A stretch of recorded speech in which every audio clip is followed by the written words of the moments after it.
அதாவது ஏ வந்துட்டு எவ்வளோ நாளில் வேலையை முடிக்கிறாரு, பி எவ்வளோ நாளில் வேலையை முடிக்கிறாரு. ஸோ 2 பேரும் சேர்ந்து முடிக்கிறாங்க.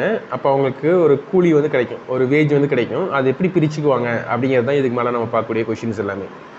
ஸோ ஏ வந்துட்டு ஒரு வேலையை 20 டேஸில் முடிக்கிறாரு, பி அதே வேலையை 30 டேஸில் வந்து முடிக்கிறாரு. அவள் டோட்டல் ஒர்க் என்னவாக இருக்கும்? 20 30னாவே நமக்கு தெரிஞ்சது தான் 60. ஸோ 60ங்கிறது தான் வந்துட்டு பார்த்திங்கன்னா total work. So A equal to 60/20. சரி, வரும் 3 work per day. B equal to 60/30, 2 work per day. So அப்போ இவங்க 2 பேரும் சேர்ந்து ஒரு வேலையை செய்கிறாங்கன்னு வச்சுக்கலாம். சேர்ந்து ஒரு வேலை செய்கிறாங்கன்னா ஏ ஒரு நாளைக்கு 3 வேலை செய்வார், பி வந்துட்டு ஒரு நாளைக்கு 2 வேலை செய்வார். அப்போ அது ஃபுல் ஒர்க்கும் கம்ப்ளீட் ஆகிற வரைக்குமே அப்படி தான் நடக்கும். ஏ வந்துட்டு 3 வேலையே செஞ்சுட்டு இருப்பார், பி 2 வேலையே செஞ்சுட்டு இருப்பார். அப்போ அவங்களுக்கு கிடைக்கக்கூடிய கூலி எப்படி தான் பிரித்து தரணும்? 3 பங்கை ஏக்கு கொடுக்கணும், 2 பங்கை பிக்கு கொடுக்கணுமா? ஸோ இப்போ ஒரு அமௌண்ட் வருதுன்னா அதை வந்துட்டு எப்படி பிரிக்கணும்னா 2 பேருக்கு சமமாக பிரிச்சுக்கூடாது. ஏன்னா இவர் தான் நிறைய வேலை செய்கிறாரு. ஸோ 3 வேலை இவர் தான் செய்கிறாரு, இவர் 2 வேலை தான் செய்கிறாரு. அப்போது இவருக்கு 3 பங்கும், ஏக்கு வந்துட்டு 3 பார்ட்ஸும் பிக்கு வந்துட்டு 2 பார்ட்ஸும் தான் வந்து கொடுக்கணும். சரியா? ஸோ அப்போ ஏக்கு வந்துட்டு 3 பார்ட்ஸும் பிக்கு 2 பார்ட்ஸுங்கிற மாதிரி தான் பிரிக்கணும். சரிங்களா? நம்ம முன்னாடியே ரேஷியோ வந்து பார்த்துருக்கோம். ஸோ ரேஷியோ படி இவருக்கு 3:2ங்கிற ரேஷியோவில் பிரித்து தரணும். அப்போ ஏக்கு 3x rupees வந்து கிடைக்கும், பிக்கு 2x rupees கிடைக்கும். ஸோ டோட்டலாக 5x rupees. ஸோ இந்த 5x rupeesங்கிறது எதுக்கு ஈக்குவலாக இருக்குன்னா 600க்கு ஈக்குவலாக இருக்கும். Equal to 600. So 5 12s are 60. So அப்போ எக்ஸுடைய வேல்யூ வந்து என்னென்னா 120. ஏக்கு அப்படின்னா ஸோ ஏக்கு வந்துட்டு 3x அப்படின்னு பார்க்கும்போது 3 × 120 360.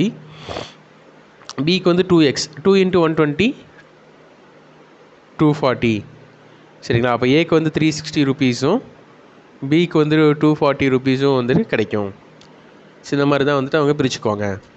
சரிங்களா? அப்போ அவங்களுடைய எஃபிஷியன்சியை வச்சு தான் அவங்களுடைய வேஜஸும் வந்துட்டு நிர்ணயிக்கப்படணும். ஸோ அதை பேஸ் பண்ணி தான் நம்ம இங்கே வந்துட்டு பிரித்து கொடுத்துருக்கோம். சரியா?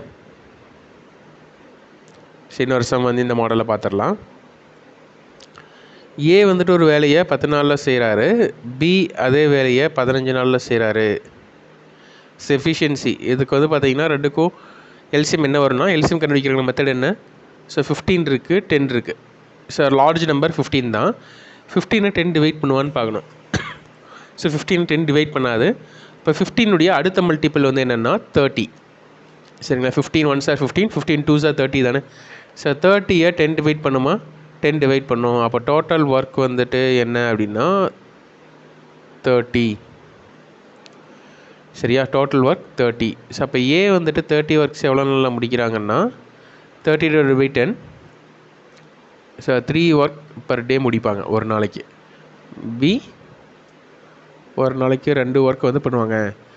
ஸோ அப்போ அதே போல் தான் போன சம்மரியே தான் ஏக்கும் பிக்கும். ஏக்கு வந்துட்டு 3x பார்ட்ஸ் 3x வந்து கிடைக்கணும், பிக்கு வந்துட்டு 2x கிடைக்கணும்.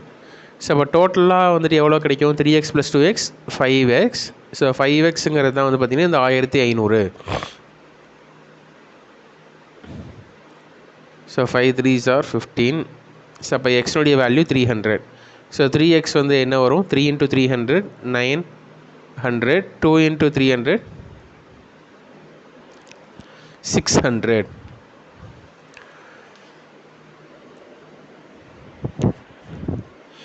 சரியா?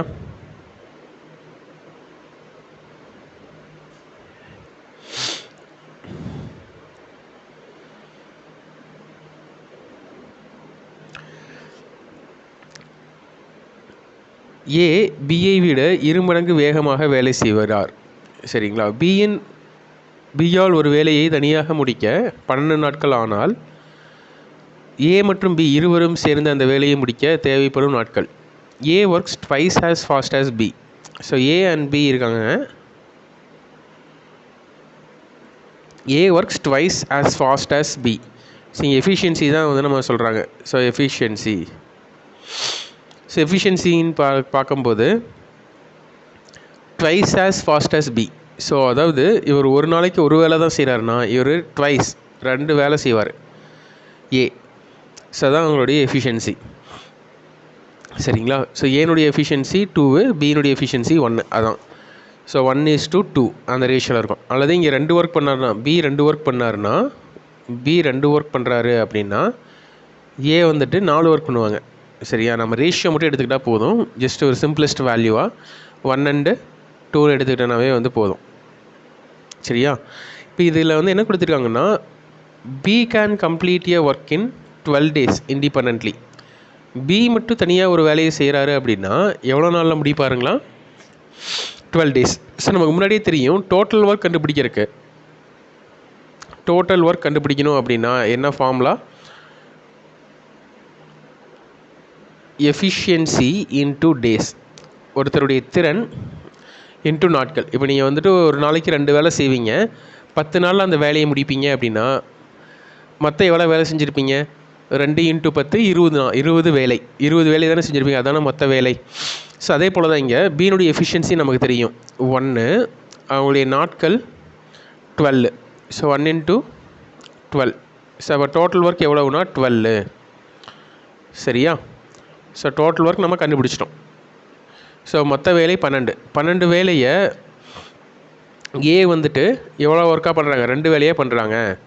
ஸோ இப்போ அவங்களுடைய எஃபிஷியன்சி தெரியும், டேஸ் தான் நமக்கு தெரியணும். So total work 12 divided by efficiency போட்டுடலாம் 2 =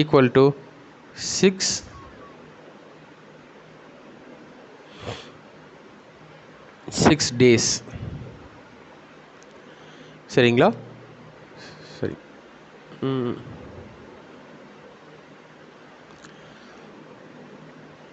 ஓகேவா? ஸோ அப்போ ஏ வந்துட்டு இந்த ஒர்க்கை முடிக்கிறதுக்கு எவ்வளோ நாள் எடுத்துக்குவார் அப்படின்னா 6 days வந்து எடுத்துக்குவார். இல்லை இங்கே கொஷின் என்ன கேட்டிருக்காங்கன்னா ஏவும் பியும் சேர்ந்து எவ்வளோ நாளில் முடிப்பாங்க அப்படிங்கிறது தான். ஸோ டோட்டல் ஒர்க் நமக்கு தெரியும். Total work 12. Combined efficiency of A and B என்ன? ஏனுடைய எஃபிஷியன்சி 2, பியினுடைய எஃபிஷியன்சி 1. ஸோ 2 கம்பைன் பண்ணால் 3. ஒரு நாளைக்கு 3 வேலை வந்து செய்வாங்க. ஸோ 3 வேலையை செஞ்சாங்கன்னா எவ்வளோ நாளில் முடிப்பாங்கன்னா 4 days முடிப்பாங்க. சரியா? ஸோ 4 days வந்துட்டு கம்ப்ளீட் பண்ணுவாங்க.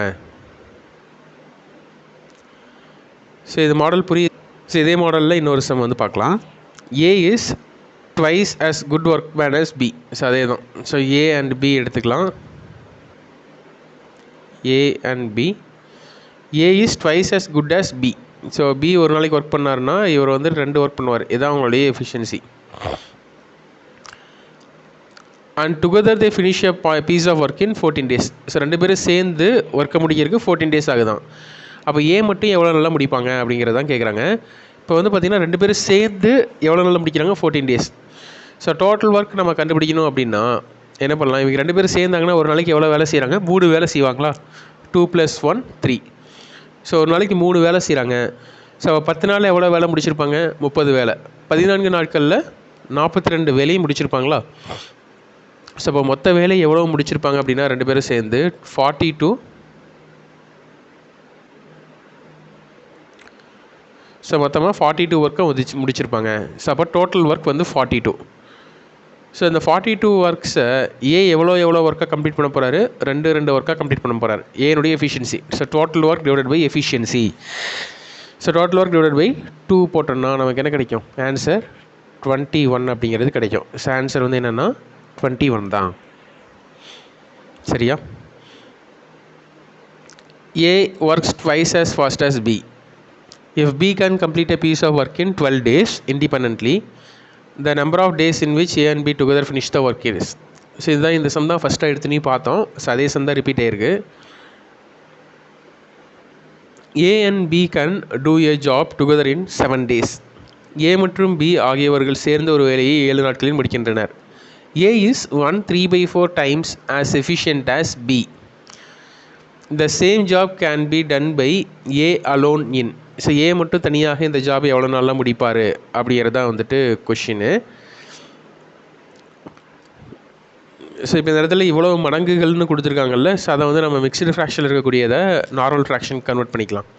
So 4 1s are 4, 4 + 3 7, so 7/4. சரியா? So A and B. A is 1 3/4 times as efficient as B.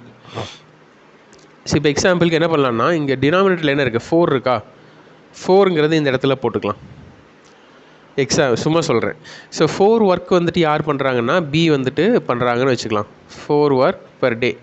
So per take B எவ்வளோ ஒர்க் பண்ணுறாங்க, 4 ஒர்க் வந்து பண்ணுறாங்க. சரியா?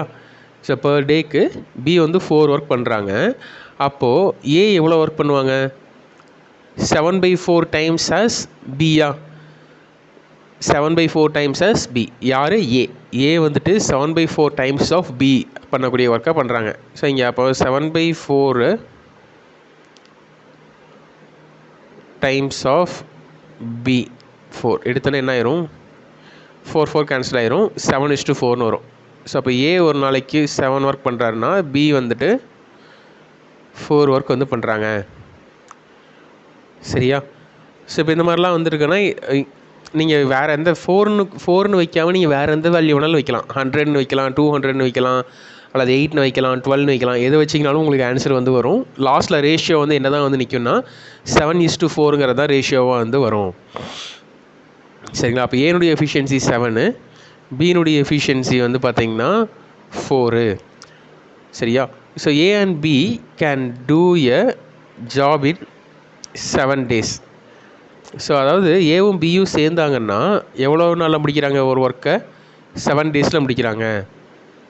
ஸோ கம்பைனடு எஃபிஷியன்சி, ஏனுடைய எஃபிஷியன்சி எவ்வளோனா 7, பினுடைய எஃபிஷியன்சி 4. 2 பேரும் சேர்ந்தாங்கன்னா ஒரு நாளைக்கு 11 ஒர்க் வந்து பண்ணுவாங்களா. இதுதான் ஏ அண்ட் பினுடைய கம்பைனடு எஃபிஷியன்சி. ஸோ 2 பேரும் சேர்ந்து ஒரு நாளைக்கு 11 ஒர்க் பண்ணுறாங்க. அந்த 11 ஒர்க் பண்ணி எவ்வளோ நாளில் அந்த ஒர்க்கை கம்ப்ளீட் பண்ணுறாங்கன்னா 7 daysல கம்ப்ளீட் பண்ணுறாங்க. ஸோ அப்போ மொத்தமாக எவ்வளோ ஒர்க்கு, 77ங்கிறது தான் டோட்டல் ஒர்க்கு.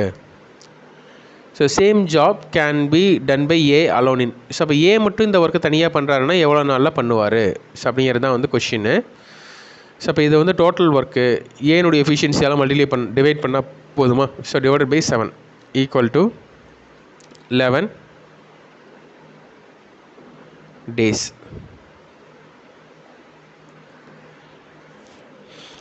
ஓகேவா?